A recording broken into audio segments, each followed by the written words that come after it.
প্রেমঘর উপন্যাস। No no, এটাকে উপন্যাস বললে উপন্যাস জগতের মান সম্মান শেষ হয়ে যাবে।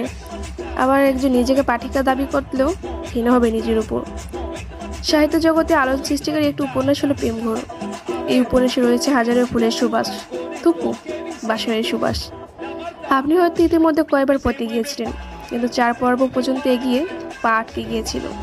তবে আমি ধৈর্য নিয়ে তার রিভিউগুলো পড়তে গিয়েছিলাম, কাহিনী খোঁজার চেষ্টা করেছি, তবে পেয়েছি শুধু হতাশা।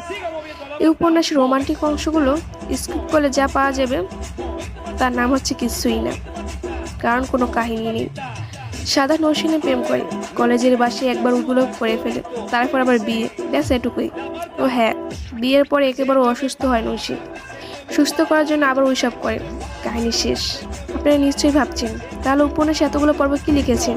উত্তর, ওই রোমান্স নিয়ে ভরপুর। সাদাত নৌসিন এর সাথে হলে ওটা করলো ওটা করলো, এটাই বেলা ওই খোলাখুলির গল্প। তবে হ্যাঁ, আমি শিউরিতেই বলতে পারি প্রেমঘর যদি কোনো একটি বই বের হতো তাহলে বেস্ট সেলার অ্যাওয়ার্ড ওই লেখিকাই পেত। Se mueve, se mueve, se mueve.